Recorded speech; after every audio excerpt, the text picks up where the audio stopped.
SFI സംസ്ഥാന secretary PS Sanjeev മാധ്യമങ്ങൾക്ക് മുമ്പാകെ വന്ന് കൊടുത്തൊരു ബൈറ്റ് ഉണ്ട്. ആ ബൈറ്റിൽ പറയുന്നത് കേരളത്തിലെ മന്ത്രി KM ഷാജി അരാഷ്ട്രീയവാദി എന്നാണ്. ഷാജിയെക്കുറിച്ച് നമുക്കറിയാം, തനിക്ക് ശരിയാണെന്ന് തോന്നുന്ന കാര്യങ്ങൾ വെട്ടിത്തുറന്ന് പൊതുയോഗത്തിൽ അടക്കം സംസാരിക്കുന്ന നേതാവാണ് ഷാജി. അതുമാത്രമല്ല, SDPIയെ, ജമാഅത്തെ ഇസ്ലാമിയെ, CPM-നെ, സംഘപരിവാറിനെ, അവരുടെ എല്ലാം വിവിധ വിഷയങ്ങളിൽ തെറ്റാണെന്ന് തോന്നുന്ന കാര്യങ്ങൾ വെട്ടിത്തുറന്ന് സംസാരിക്കും. അപ്പോൾ അദ്ദേഹം പ്രവർത്തകർക്ക് ആവേശമാണ്. മുസ്ലിം ലീഗിനെ സംബന്ധിച്ചിടത്തോളം അവരുടെ സമാരാധരായ നേതാക്കന്മാരെന്ന് അവർ പറയുന്ന പാണക്കാട് കുടുംബമായാലും അതിനുശേഷമുള്ള PK കുഞ്ഞാലിക്കുട്ടി ആയാലും അവരൊന്നും ഇത്തരത്തിൽ രാഷ്ട്രീയ എതിരാളികളെ കടന്നാക്രമിക്കുന്ന ഒരു രാഷ്ട്രീയ നിലപാട് സ്വീകരിക്കുന്നില്ല. എല്ലാവരോടും ഒരു മിതത്വത്തോടെ സമന്വയത്തോടു കൂടി ഒരു നിലപാട് സ്വീകരിക്കുന്ന, ആരാലും അങ്ങനെ വെറുക്കപ്പെടുന്ന ഒരു പ്രസ്താവനകൾ നടത്തുന്ന ആളുകളൊന്നുമല്ല. പക്ഷേ KM ഷാജി അതിൽ നിന്ന് വ്യത്യസ്തമായി പ്രവർത്തകർക്ക് ആവേശം പകരുന്ന ഒരു നേതാവാണ്. ആ KM ഷാജിയെക്കുറിച്ച് സഞ്ജീവ്, SFI സംസ്ഥാന സെക്രട്ടറി PS സഞ്ജീവ് അരാഷ്ട്രീയവാദി എന്ന് പറയാനുണ്ടാകുന്ന അല്ലെങ്കിൽ പറയാനുണ്ടായ സാഹചര്യം എന്താണ്? KM ഷാജിയെ സംബന്ധിച്ചിടത്തോളം അദ്ദേഹത്തിന്റെ രാഷ്ട്രീയ നിലപാടുകളെ സംബന്ധിച്ചിടത്തോളം എല്ലാ കാര്യങ്ങളോടൊന്നും യോജിപ്പുള്ള ആളല്ല ഞാൻ. KM ഷാജി എന്ന് പറയുന്ന രാഷ്ട്രീയ നേതാവിന്റെ പലതരത്തിലുള്ള പല പ്രസംഗങ്ങളും പല സംസാരങ്ങളും ഒന്നും എനിക്ക് വിയോജിപ്പുള്ള കാര്യങ്ങളുണ്ട്. ആ വിയോജിപ്പുകൾ ജനാധിപത്യ മര്യാദയിൽ നമുക്ക് പറയാനുള്ള അർഹതയുമുണ്ട്. അത് തന്നെയാണല്ലോ കാര്യം. പക്ഷേ യോജിപ്പോട് കൂടി നമ്മൾ യോജിക്കും, അതാണ്. പക്ഷേ ഇവിടെ KM ഷാജി എന്ന് പറയുന്ന ഒരാളെ അരാഷ്ട്രീയവാദിയാണ് എന്നും KM ഷാജി പറഞ്ഞ കാര്യം എന്തോ വളരെ മോശമാണെന്നുള്ള രീതിയിലാണ് PS സഞ്ജീവ് പറഞ്ഞത്. വളരെ പരിഹാസ രൂപത്തിലാണ് സഞ്ജീവ് ഈ മാധ്യമങ്ങൾക്ക് മുമ്പിൽ സംസാരിച്ചതും അദ്ദേഹത്തെ അരാഷ്ട്രീയവാദിയാണ്, അദ്ദേഹം എന്തോ മോശക്കാരനാണ് എന്നൊക്കെ സംസാരിക്കുകയും നമ്മൾ കേട്ടിട്ടുള്ളത്. യഥാർത്ഥത്തിൽ KM ഷാജി പറഞ്ഞത് എന്താണ്? എന്തിനാണ് SFIയുടെ സംസ്ഥാന പ്രസിഡന്റ് PS സഞ്ജീവിന് കുരുപൊട്ടിയത് എന്നുള്ള ചോദ്യം നമ്മളിവിടെ വളരെ വിശദമായിട്ട് ചർച്ച ചെയ്യണമെന്നാണ് എനിക്ക് തോന്നുന്നത്. കാരണം പല ആളുകൾക്കും അതറിയില്ല. കാരണം കഴിഞ്ഞ ദിവസം ED റെയ്ഡുമായി ബന്ധപ്പെട്ട് മുഖ്യമന്ത്രി പിണറായി വിജയന്റെ മകൾ വീണ തൈക്കണ്ടിക്ക് നേരെ ഒരു അന്വേഷണം വരുന്നു. ആ അന്വേഷണവുമായി ബന്ധപ്പെട്ട് വർഷങ്ങളായിട്ട് 2 വർഷത്തിനടുത്തായി അത് ഹൈക്കോടതിയിൽ പെൻഡിങ് കിടക്കുകയാണ് കേസ്. പിന്നെ കോടതി തൽക്കാലം ED അന്വേഷണവുമായി ബന്ധപ്പെട്ട കാര്യം സ്റ്റേ ചെയ്യുന്നു. അതിന്റെ തൊട്ട് തലേ ദിവസം ആണ് ഈ ഹൈക്കോടതി ആ സ്റ്റേ 1.5 വർഷത്തിന് ഇപ്പുറം നീക്കുന്നത്. അതിനുശേഷമാണ് ED പെട്ടെന്ന് തന്നെ ഒരു ഓപ്പറേഷൻ നടത്തുന്നു. വീണ തൈക്കണ്ടിയുമായി ബന്ധപ്പെട്ട വീടുകളിലെല്ലാം തന്നെ സ്ഥാപനങ്ങളും വീടുകളും ഒക്കെ റെയ്ഡ് ചെയ്യുന്നു. അവിടെ പിണറായി വിജയൻ അവരുടെ അച്ഛനായതുകൊണ്ട്, അതായത് വീണ തൈക്കണ്ടിയുടെ അച്ഛനായതുകൊണ്ട് അദ്ദേഹവും അവിടെ ഉണ്ടായിരുന്നു. അദ്ദേഹത്തെ യാതൊരു വിധത്തിലും ബുദ്ധിമുട്ടിച്ചില്ല, അദ്ദേഹത്തെ ചോദ്യം ചെയ്തിട്ടില്ല, അദ്ദേഹത്തെ ഈ പ്രതിപട്ടികയിലില്ല, അദ്ദേഹം കേസിന്റെ സംശയത്തിൽ പോലും ഇല്ല.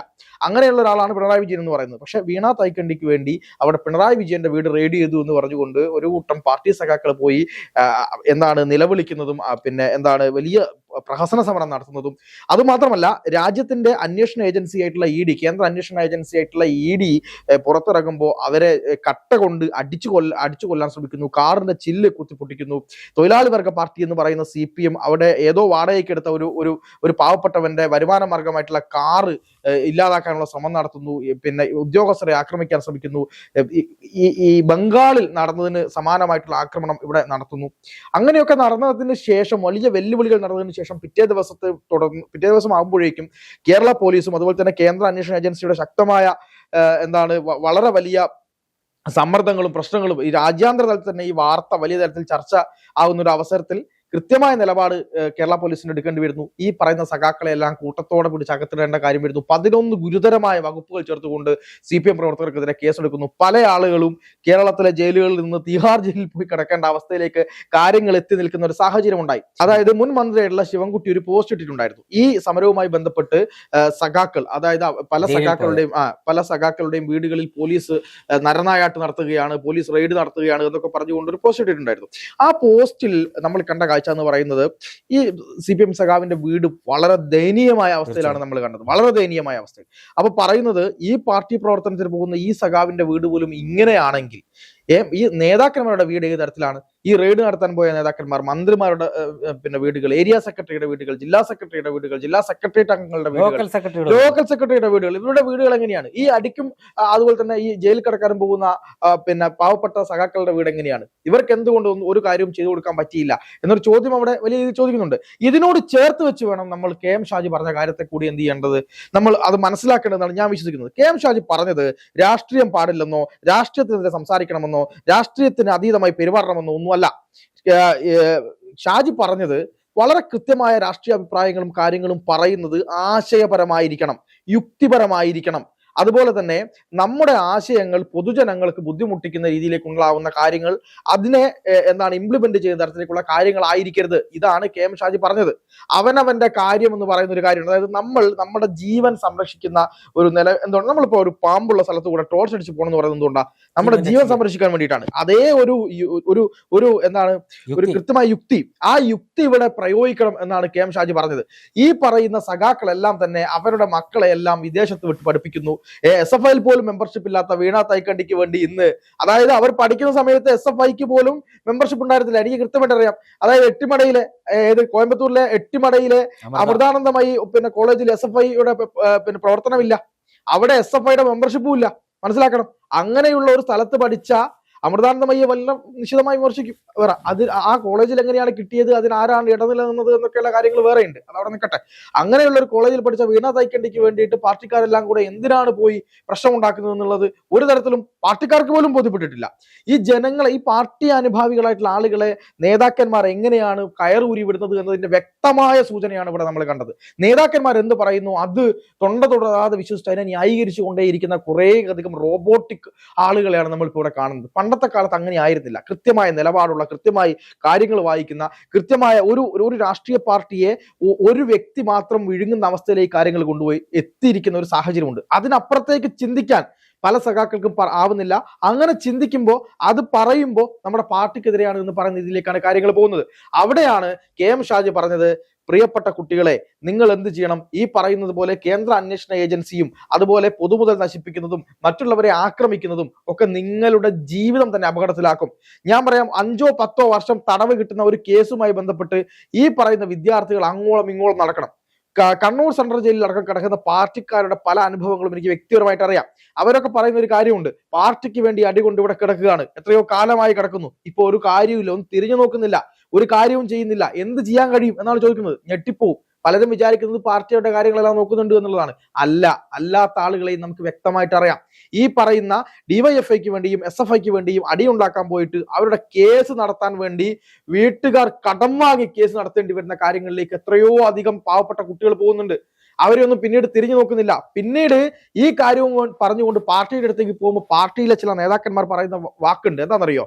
ഞങ്ങൾ പറഞ്ഞിട്ടല്ലല്ലോ നിങ്ങൾ തല്ലാൻ പോയത്, നിങ്ങൾ നിങ്ങളുടെ ഇഷ്ടത്തിൽ പോയതല്ലേ എന്ന് ചോദിക്കുന്ന ഒരു ചോദ്യമുണ്ട്. ആ തരത്തിലുള്ള ചോദ്യവും കേട്ട് വർഷങ്ങളോളം കേസ് നടത്തി നല്ലൊരു സർക്കാർ ജോലിയോ പ്രൈവറ്റ് ജോലിയോ കിട്ടാതെ ഇങ്ങനെ നടക്കുന്ന, അവരുടെ ഭാവി പോലും ഇല്ലാതാകുന്ന ഒരു സാഹചര്യത്തിലേക്ക് കാര്യങ്ങൾ പോകും. അപ്പോഴാണ് PS സഞ്ജീവ് ചോദിക്കുന്നത്, മഹാത്മാഗാന്ധിയോ അതുപോലെ തന്നെ ബാലഗംഗാധര തിലകനോ അതുപോലെ ഭഗത് സിംഗോ ഒക്കെ ഉണ്ടായിരുന്നെങ്കിൽ, അവരൊക്കെ ഇങ്ങനെ തീരുമാനിച്ചിരുന്നെങ്കിൽ, അന്ന് സമരം നടത്താതിരുന്നെങ്കിൽ നമുക്ക് സ്വാതന്ത്ര്യം കിട്ടുമായിരുന്നോ? തീർത്തും അരാഷ്ട്രീയപരമായിട്ടുള്ള കാര്യമാണ് ഇവിടെ ഇവർ പറയുന്നത് എന്ന് PS സഞ്ജീവ് അറിയാണ്. ഞാൻ ചോദിക്കട്ടെ, മഹാത്മാഗാന്ധിയോ അല്ലെങ്കിൽ ഭഗത് സിംഗോ ഒക്കെ ഏതെങ്കിലും നേതാവിന്റെ മോള് തട്ടിപ്പ് കേസിൽ അകത്ത് കിടന്നതിന് സമരം ചെയ്യാൻ വേണ്ടി പോയിട്ടുണ്ടോ? അവരെന്തിനാണ് സമരം ചെയ്തത്? അവർ സമരം ചെയ്തത് ഇന്ത്യയുടെ മണ്ണിനെ വിദേശികൾ കൈയടക്കി വെക്കുമ്പോൾ അത് കണ്ടുകൂടാ എന്ന് അവർക്ക് നടിക്കാൻ പറ്റാത്ത സാഹചര്യത്തിൽ അവരുടെ സഹോദരങ്ങൾ ഈ മണ്ണിൽ വീട് മരിക്കുന്നത് കണ്ടിട്ടാണ് അവർ സമരത്തിൽ ഇറങ്ങിയത്. അത് ഈ നാട് ഒന്നടങ്കം ഇറങ്ങും. എന്തിന്? ഇന്ന് ഇന്ത്യക്ക് ഒരു പ്രശ്നം വന്നാൽ, ഇന്ന് ഏതെങ്കിലും തരത്തിൽ ബുദ്ധിമുട്ട് വന്നാൽ നമ്മൾ ഒന്നടങ്കം ഇറങ്ങും. അതേപോലത്തെ ഒരു സാഹചര്യം, മറ്റൊരു സാഹചര്യം കൂടെ ഉണ്ട്. അതായത് വൈദേശിക മണ്ണിൽ നിന്ന് ആക്രമണം ഇന്ത്യയിലേക്ക് വരുന്ന സമയത്ത് അതിനെ ന്യായീകരിക്കുന്ന ആളുകളാണ് ഈ SFIക്കാർ. മനസ്സിലാക്കണം. പണ്ട് ചൈന ഇന്ത്യ ആക്രമിച്ച സമയത്ത് ഇവിടുത്തെ നേതാക്കന്മാർ പറഞ്ഞത് എന്താ? ചൈന അവരുടേതെന്നും ഇന്ത്യയുടേതെന്നും പറയുന്ന മണ്ണിന് വേണ്ടിയാണ് യുദ്ധം എന്ന് പറയുന്ന ആളുകളാണ്. ആ ആളുകളാണ് ഇത് പറയുന്നതെന്ന് കേൾക്കുമ്പോൾ എന്റെ പൊന്നു സഞ്ജീവെ ചിരിയാണ് വരുന്നത്, വളരെ വലിയ ചിരിയാണ് വരുന്നത്. ഈ പറയുന്ന രാഷ്ട്രീയ പ്രവർത്തനം നടത്തിക്കൊണ്ട് വളരെ വളരെ കഴിവുള്ള, പ്രസംഗിക്കാൻ അറിയുന്ന, കാലിബറുള്ള, വളരെ ശക്തമായ സ്ട്രോങ് ഉള്ള ആളുകൾ മാത്രം എവിടെ എത്തും? മുകളിലേക്ക് എത്തും. അതിൽ തന്നെ ഭാഗ്യമുള്ളവൻ MLA ആവും, മന്ത്രിയാവും. അധികാരത്തിന്റെ വളരെ വലിയ ഇടനാഴികളിൽ കൂടി സഞ്ചരിച്ച് വളരെ വലിയ ആളുകളുമായിട്ട് ഇവർ ചങ്ങാത്തം കൂടും. മാത്രവുമല്ല, ഈ പറയുന്ന പൊളിറ്റിക്കൽ നേതാക്കന്മാർ തമ്മിൽ രാഷ്ട്രീയത്തിനപ്പുറത്തേക്ക് വെച്ച് നമ്മൾ നോക്കുന്ന സമയത്ത് ഈ പറയുന്ന ലോക്കൽ നേതാവ് മറ്റൊരു പാർട്ടിയുടെ ലോക്കൽ നേതാവിന്റെ വീട്ടിൽ കല്യാണത്തിന് പോയാൽ ഇവർക്ക് വലിയ പ്രശ്നമാണ്, വലിയ വിഷയമാണ്. ഒരു ലോക്കൽ നേതാവിന്റെ മകൻ മറ്റൊരു നേതാവുമായിട്ട് മകനുമായിട്ട് കോണ്ടാക്ട് ഉണ്ടെങ്കിൽ പ്രശ്നമാണ്.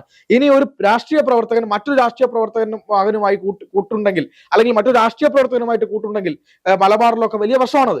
പക്ഷേ ഈ പറയുന്ന നേതാക്കന്മാരൊക്കെ ഒരുമിച്ച് ഒരു ഹോട്ടലിൽ ഇരുന്ന് ഒരു ഊണുമേശയ്ക്ക് ചുറ്റും ഇരുന്ന് ഭക്ഷണം കഴിച്ച് തമാശ പറഞ്ഞ് മകന്റെയും മകളുടെയും ഒക്കെ കല്യാണത്തിന് പോയി ബിസിനസ് നടത്തി ഒരുമിച്ച് നടക്കുന്ന വളരെ അനന്തമായ, ഇപ്പൊ അടുത്ത് ഞാനൊരു കാര്യം കണ്ടത്, മരിച്ചുപോയ ഒരു മഹാനായ നേതാവ്, അദ്ദേഹത്തെ എനിക്ക് ഏറ്റവും റെസ്പെക്ടുള്ള നേതാവാണ്, ആ റെസ്പെക്ടുള്ള നേതാവിന്റെ മകൻ മറ്റൊരു മരണപ്പെട്ട വലിയൊരു നേതാവിന്റെ മകൻ അവരുടെ ഫാമിലിയെ പറ്റി സംസാരിക്കുന്നതാണ്. അവർ എത്രമാത്രം സ്നേഹം ഉണ്ടായിരുന്നു, അവരെങ്ങനെയാണ് ചേർത്ത് പിടിച്ചത്, അവരെങ്ങനെയാണ് മുന്നോട്ട് പോയത്, അവരെങ്ങനെയാണ് പരസ്പരം സഹായിച്ചത്, അവര് ഈ ആശുപത്രി കേസുകൾ ഉൾപ്പെടെയുള്ള കാര്യങ്ങൾ വന്നപ്പോൾ എങ്ങനെയാണ് മുന്നോട്ട് പോയതെന്നൊക്കെ പറയുന്നത് കേട്ടു. ഞാൻ ചോദിക്കട്ടെ, ഒരു സാധാരണക്കാരായിട്ടുള്ള പ്രവർത്തകൻ ഏതെങ്കിലും ഒരു കോൺഗ്രസ്സുകാരന്റെയോ BJP-കാരന്റെയോ CPM-കാരന്റെയോ വീട്ടിൽ പോയി കഴിഞ്ഞാൽ ഈ മൂന്ന് പാർട്ടികളുടെ അവസ്ഥ എന്തായിരിക്കും? അതുകൂടി നമ്മൾ ആലോചിക്കണ്ടേ. അവിടെയാണ് KM ഷാജി പറഞ്ഞ കാര്യത്തിന് ഏറ്റവും വലിയ എന്തുള്ളത്, ഇമ്പോർട്ടൻസ് ഉള്ളത്. അതായത് ഇത് അരാഷ്ട്രീയമല്ല, ഈ മാറുന്ന കാലത്ത് രാഷ്ട്രീയം എങ്ങനെയാണ് കൊണ്ടുപോകേണ്ടതെന്ന് വ്യക്തമായ ഒരു ചിന്ത പുതിയ തലമുറയ്ക്ക് ഉണ്ടാവണം. അടിക്കാനും കൊല്ലാനും കുത്താനും വെട്ടാനും അല്ല രാഷ്ട്രീയം ഉപയോഗിക്കേണ്ടത്. കൃത്യമായ നിലപാടുകളോടുകൂടി ആ നിലപാട് എവിടെയും പറയാനും തന്റെ സമ്മതിദാനാവകാശത്തിലൂടെ വൃത്തികേട് കാണിക്കുന്നവരെ പുറത്താക്കാനും തനിക്ക് എന്തൊക്കെ പറയാനുണ്ടോ, തനിക്ക് എന്തൊക്കെ ഈ രാജ്യത്തിന് വേണ്ടി ചെയ്യാനുണ്ടോ അതൊക്കെ കൃത്യമായി ചെയ്യാനുള്ള ആർജവത്തോടെ നിന്ന് പറയാനും അതിനുവേണ്ടി പ്രചരണം നടത്താനുമുള്ള ഒരു കഴിവിനെയാണ് നമ്മൾ രാഷ്ട്രീയം എന്ന് പറയുന്നത്. അവനവന്റെ അഭിപ്രായത്തെ സംഘടിതമായി പറയുന്ന കാര്യത്തെയാണ് നമ്മൾ രാഷ്ട്രീയം എന്ന് പറയുന്നത്. ഒരു മനുഷ്യൻ രാഷ്ട്രീയ പ്രവർത്തനത്തിന് പോയിട്ടില്ലെങ്കിലും അവൻ അരാഷ്ട്രീയവാദിയാണെന്ന് പറയാൻ കഴിയില്ല ഈ കാലത്ത്. കൃത്യമായ രാഷ്ട്രീയ ബോധ്യമുള്ള ജനങ്ങളാണ്, യുവാക്കളാണ് ഇപ്പോൾ ഇവിടെ ഉള്ളത്. അവിടെയാണ് KM ഷാജി പറഞ്ഞ കാര്യം എന്താണ് വളരെ വളരെ പ്രസക്തമായി നിൽക്കുന്നത്. പക്ഷേ PS സഞ്ജീവ് ഉൾപ്പെടെയുള്ള ആളുകൾക്ക്, ശിവപ്രസാദ് ഉൾപ്പെടെയുള്ള ആളുകൾക്ക് വളരെയധികം ഭയമാണ്. അവരെന്തുകൊണ്ടാണ് ഇത് ചിന്തിക്കുന്നത്? അവർ ചിന്തിക്കുന്നത് ഇങ്ങനെയുള്ള ആളുകളെ, SFIക്കാരെ സംബന്ധിച്ചിടത്തോളം നമുക്കറിയാം എന്തൊക്കെയാണ് അവർക്കെതിരെ വരുന്ന അധിക്ഷേപങ്ങൾ എന്നുള്ളത്. ഈ കുഞ്ഞു മക്കളെ എന്തെങ്കിലുമൊക്കെ പറഞ്ഞ്, ഇപ്പൊ ഞാൻ പറയാം, ഒരു ഹൈസ്കൂളിലോ പിന്നെ അതുപോലെ തന്നെ കോളേജിലോ പഠിക്കുന്ന ഒരാൾ SFI ആകുന്നത് എങ്ങനെയാ ഇതിനെ നമുക്കൊക്കെ അറിയാലോ. ഞാൻ SFIക്ക് പഠിച്ച ആളാണ്, കൃത്യമായിട്ട് അറിയാം. അതായത് കുട്ടികളുടെ മുമ്പിൽ 4 ആളാവാം, 4 ആൾക്കാരുടെ മുമ്പിൽ വലിയ ആളായി നടക്കാം, ഷോ കാണിക്കാം, അവിടെ എന്തും നടക്കും. അതുപോലെ തന്നെ മുണ്ട് മടക്കി കുത്തിപ്പോയിട്ട് അടിയുണ്ടാക്കാം, പിന്നെ മറ്റുള്ള ആൾക്കാരുടെ മുമ്പിൽ ഹീറോയിസം കളിക്കാം, അധ്യാപകനോട് മുമ്പോട്ട് വെക്കാം, ഇങ്ങനെയുള്ള കുറെ കാര്യങ്ങളുണ്ട്. അത് മാത്രമല്ല ലഹരിയുടെ ഇടപാടുകളും ഇതിന്റെ കൂടെ ഉണ്ട്, ഇല്ല എന്നൊന്നും പറയാൻ പറ്റില്ല. നമ്മുടെ കാലത്ത് ലഹരി ഉണ്ടായിരുന്നു എന്ന് ചോദിച്ചാൽ കുറവായിരുന്നു. പക്ഷേ ഈ സമയത്ത് അങ്ങനെ ആയിരുന്നില്ല. ഇപ്പോ ലഹരിയുടെ അങ്ങേയറ്റത്തെ പിടിയിലാണ്. പൂക്കോട് വെറ്റിനറി കോളേജിൽ സിദ്ധാർത്ഥ് എന്ന് പറയുന്ന ആ ചെറുപ്പക്കാരനെ അവർ എന്താണ് ഇഞ്ചിഞ്ചായി കൊന്നു കളഞ്ഞത്, അല്ലെ?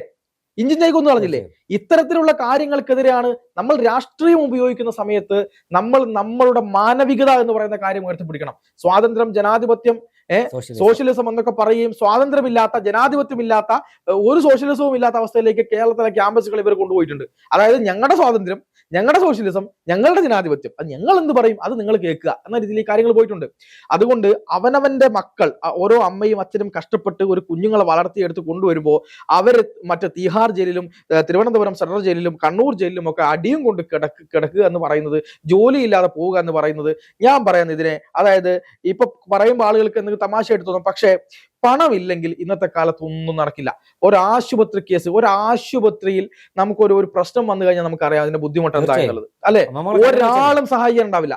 അങ്ങനത്തെ കാലത്ത് ഇങ്ങനെ കിടക്കുമ്പോൾ ഉള്ള ആരോഗ്യമുള്ള സമയത്ത് അടിയും തൊടിയും ഒക്കെ കൊണ്ട് ഞങ്ങൾ വലിയ നേതാക്കന്മാരൊക്കെ പറഞ്ഞ് പോവാം. അങ്ങനെയുള്ള നേതാക്കന്മാരുടെ ശിങ്കിടികളായ ആൾക്കാർക്ക് ഇതിന് മുന്നിൽ നിന്ന് നയിക്കാനും അവരെ സഹായിക്കാൻ നേതാക്കന്മാരും ഉണ്ടാവും. പക്ഷെ പാവപ്പെട്ട അണികളുടെ കാര്യം അങ്ങനെയല്ല. പാവപ്പെട്ട അണികളെ സഹായിക്കാൻ ഒരാളും ഉണ്ടാവില്ല. അവർക്കൊരു വലിയ രോഗം വന്നാൽ എന്ത് ചെയ്യാൻ പറ്റും? ഒന്നും ചെയ്യാൻ പറ്റില്ല. അതുകൊണ്ട് നമ്മൾ മനസ്സിലാക്കേണ്ട കാര്യം എന്ന് പറയുന്നത്, KM ഷാജി പറഞ്ഞത് രാഷ്ട്രീയ പ്രവർത്തനം നടത്തരുത് എന്നല്ല. രാഷ്ട്രീയ പ്രവർത്തനം നടത്തുമ്പോൾ അതിന് കൃത്യമായ മാനദണ്ഡം ഉണ്ടായിരിക്കണം. അതെന്തിനു വേണ്ടിയാണെന്ന് സ്വയം തിരിച്ചറിയണം. എന്താണ് രാഷ്ട്രീയ പ്രവർത്തനം എന്നുള്ളത് തിരിച്ചറിയണം എന്നാണ് KM ഷാജി പറഞ്ഞത്. ആ KM ഷാജിയെ അരാഷ്ട്രീയവാദിയാക്കാൻ നടക്കുന്ന സഞ്ജീവിനെ പോലുള്ള ആളുകളോട് എന്താണ് പറയേണ്ടത് എന്ന് എനിക്കറിയില്ല. പക്ഷേ ഈ കാര്യത്തിൽ പ്രതികരിച്ചിട്ടില്ലെങ്കിൽ അത് തെറ്റായി പോകും. KM ഷാജി പറഞ്ഞ പല കാര്യങ്ങളോടും അഭിപ്രായ വ്യത്യാസങ്ങളുണ്ട്. പക്ഷേ KM ഷാജി പറയുന്ന പല കാര്യങ്ങളോടും യോജിപ്പുമുണ്ട്. പല സംഘടനകളെയും മുഖത്തടിച്ചതുപോലെ വിമർശിക്കാൻ ധൈര്യമുള്ള ആളാണ് KM ഷാജി എന്ന് പറയുന്നത്. ലീഗിനുള്ളിൽ നിന്ന് തന്നെ, മുസ്ലിം ലീഗിനുള്ളിൽ നിന്ന് തന്നെ ലീഗുകാർ പോലും പറയാൻ ഭയപ്പെടുന്ന കാര്യങ്ങൾ കൃത്യമായി പറയുന്ന ആളാണ് KM ഷാജി. അങ്ങനെയുള്ള ഒരു നേതാവിനെ അരാഷ്ട്രീയവാദി എന്ന് നിങ്ങൾ വിളിക്കരുത്.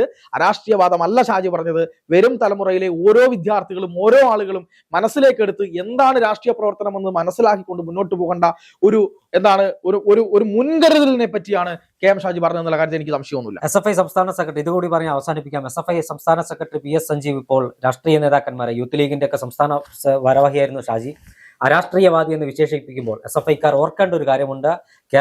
മലയാള സാഹിത്യത്തിലെ മുടിചൂടാ മന്നന്മാരായ ONV കുറുപ്പും സുഗതകുമാരി ടീച്ചറും ഒക്കെ സർഗാത്മകത കൊണ്ട് അമ്മാനമാടിയ തിരുവനന്തപുരം യൂണിവേഴ്സിറ്റി കോളേജിനെ ഒരു കാലത്ത് ആസിഡ് ബൾബുകളുടെയും പെട്രോൾ ബോംബുകളുടെയും ഫാക്ടറിയാക്കി മാറ്റി ഏകപാർട്ടി ക്യാമ്പസുകളാക്കി മാറ്റി മറ്റ് വിദ്യാർത്ഥി സംഘടനകൾക്ക് ഇന്നും അവിടെ KSU ഒഴികെ മറ്റൊരു വിദ്യാർത്ഥി സംഘടനയ്ക്ക് അവിടെ പ്രവർത്തിക്കാൻ അനുമതിയില്ല. ABVP-കാരനോ MSF-കാരനോ മറ്റാരെയും അവിടെ പ്രവർത്തിക്കാൻ അനുവദിക്കാറില്ല. അത്തരം ക്യാമ്പസുകൾ സൃഷ്ടിച്ച് തലശ്ശേരി ബ്രണ്ണൻ കോളേജിനെ പോലെ കോഴിക്കോട് മടപ്പള്ളി കോളേജിനെ പോലെയുള്ള ക്യാമ്പസുകൾ സൃഷ്ടിച്ചത്, തിരുവനന്തപുരത്തെ സംസ്കൃത കോളേജിനെ പോലെ ഉള്ള ക്യാമ്പസുകൾ സൃഷ്ടിച്ചത് ഈ SFI-കാരാണ്. അവരാണ് അരാഷ്ട്രീയവാദത്തിന് കേരളത്തിൽ പാലൂട്ടി വളർത്തിയത്, അരാഷ്ട്രീയവാദത്തിന് താരാട്ടുപാടി ഇറക്കിയത്. ആ SFI-കാർ ഇന്ന് വന്ന് മറ്റുള്ളവരെ അരാഷ്ട്രീയവാദികൾ എന്ന് വിളിക്കുമ്പോൾ പരമ പുച്ഛമാണ് ഈ സംസ്ഥാന സെക്രട്ടറി PS സഞ്ജീവിനോട് തോന്നുന്നത്. ഉത്തരവാദപ്പെട്ട ഒരു വിദ്യാർത്ഥി സംഘടനയുടെ നേതാവ്, ഞാൻ SFI-യെ വില കുറച്ച് കാണുന്നില്ല. കേരളത്തിലെ ക്യാമ്പസുകളിൽ SFI അടക്കം KSU അടക്കമുള്ള എല്ലാ വിദ്യാർത്ഥി സംഘടനകളും പ്രവർത്തിക്കണമെന്ന് ഇന്നും ആഗ്രഹിക്കുന്ന ഒരു വ്യക്തിയാണ്. ഇല്ലെങ്കിൽ അവിടെ അരാഷ്ട്രീയവാദികളും മയക്കുമരുന്ന് മാഫിയകളും കിടന്നാടുന്ന ഒരു സാഹചര്യം ഉണ്ടാകും. പക്ഷേ നിർഭാഗ്യവശാൽ SFI-കാരന് യാഥാർത്ഥ്യം മനസ്സിലാക്കുന്നില്ല. തങ്ങളാണ് ഈ നാട്ടിലെ ഏറ്റവും വലിയ അരാഷ്ട്രീയതയെ താലോലിക്കുന്ന ആളുകളെന്ന് ഇനിയെങ്കിലും ഈ PS സഞ്ജീവ് തിരിച്ചറിയണം. ആത്മവിമർശനമായി KM ഷാജി അല്ല, ഞങ്ങളാണ് അരാഷ്ട്രീയവാദികളെന്ന് അദ്ദേഹം തിരിച്ചറിയുന്ന നാളുകൾ ഉണ്ടാകുമെന്നാണ് എന്റെ പ്രതീക്ഷ. തീർച്ചയായിട്ടും.